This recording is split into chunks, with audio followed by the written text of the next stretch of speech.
Hey guys, welcome to the Fusion 7 Healing Show here on Periscope on this live stream, or perhaps you are watching from my YouTube channel, Helen Christodoulou. How are you doing today?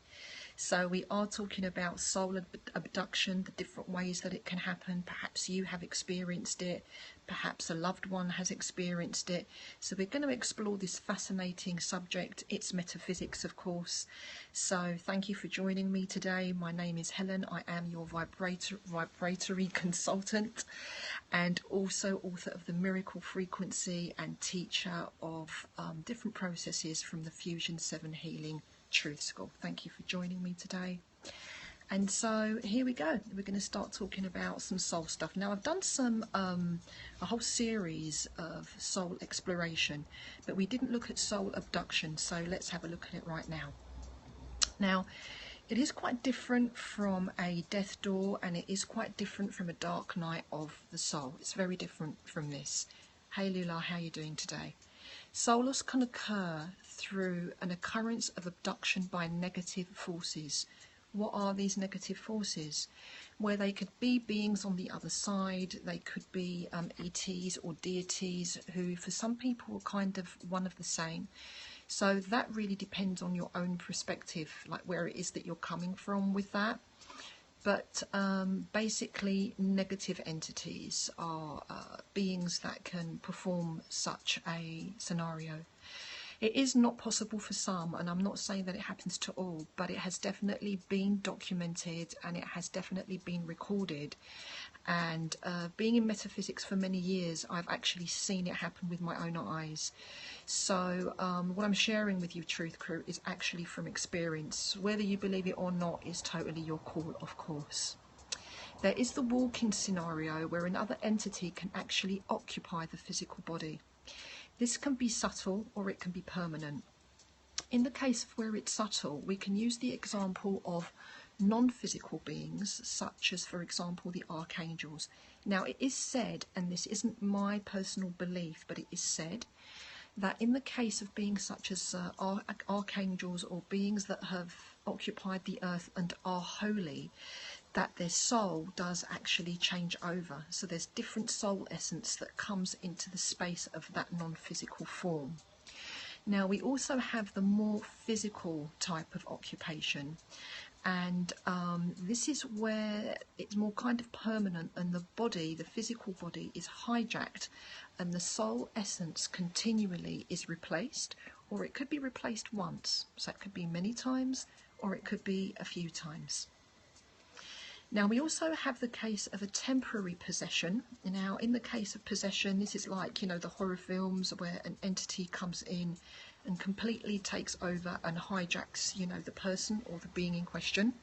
So that's another form where it can happen, and in this case you would probably need somebody professional that is able and equipped to be able to expel that situation and bring the soul of the person back to its original status. Now we also have the case of when a patient is temporarily clinically deceased. The body may continue to live, but the soul may opt out of the mortality game. They just don't want to be there anymore, the soul that is. So because the body is completely healthy, that will continue to live, and then something or somebody else or another essence will come into its place to continue the work of that particular lifetime of that particular person. Now this can also happen in a situation of prolonged sickness or intense physical suffering, but it can also happen with a situation where there's non-physical suffering, where there's emotional conflict or there is psychological or mental conflict. So the soul in fact is conflicted and doesn't want to learn from the experience, so it just abandons the person there and then. It also happens when a person has serious addictions, and you can actually see this where the person appears empty and the person appears soulless, and it actually is, in fact, in this case. Again, not all cases, but it can actually happen. A person that has committed heinous acts could have been born soulless, or could lose their soul due to the acts committed during their lifetime. So guys, these are the various situations where a soul may be abducted, be taken away, or can leave the human form or even a non-physical form. Now, what happens to the soul when this actually happens? What goes on afterwards? Well, what actually happens to it is that it can get reincarnated or it can get recycled, which is kind of one of the same. And the truth is that most physical beings that come to this earth or other places are still heavily invested in the reincarnation cycle or the this recycling kind of pattern. So that's what happens to it right there. And so it just comes back and comes back until it learns its lesson. It doesn't have to be that way, but that's what it's kind of used to doing in many cases. Now, the other case of it is if things get really bad, the soul could become actually fragmented, where it is returned to the primary source, and then it just kind of gets set to a zero state, let's say, and starts fresh all over again and comes back in a completely new, different format. It's kind of like, reprogramming a computer in a way. So what is it that we can do about this? We can actually work on this. Hey Jeannie, how you doing? So what we can do is, if we become aware of what it is that's going on, thanks for the hearts guys, I really do appreciate those, is that somebody can realise that there's something going on, that there is, an emptiness of sorts. Salam to you. And then what can happen is that the soul or the soul fragments can be recalled back to primary source, where it can be cleansed, and if the situation calls for it, and if conditions permit, it can actually be retrieved and recalled back into the same physical body. Now, I don't recommend that anybody does it, because there needs to be a very deep intuitive assessment on this to see if it is actually applicable, if it is possible, and if it is plausible to be able to do this.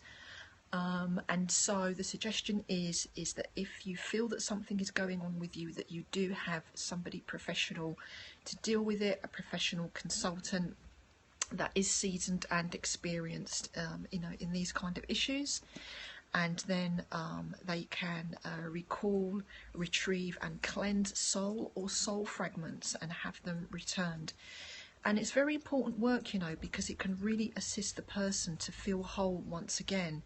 Because if you are walking around soulless, there's no end to what it is that can happen in this physical reality, right?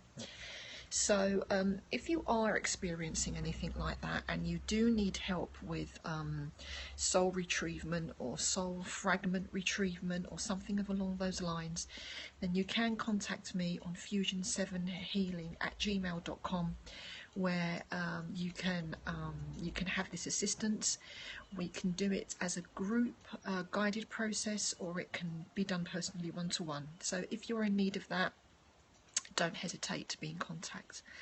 So with that, thanks very much for joining on this show about soul abduction. Thank you for being here. May truth always be the guiding force that is with you. Must there be ye, it means we are primary source. Don't forget to follow here on the Periscope live stream, and of course don't forget to subscribe to my YouTube channel, Helen Christodoulou, for lots of deep metaphysical stuff over there. So until next time, take care, and have a wonderful day or evening wherever you are on this timeline on this earth. Thanks very much. Ciao for now.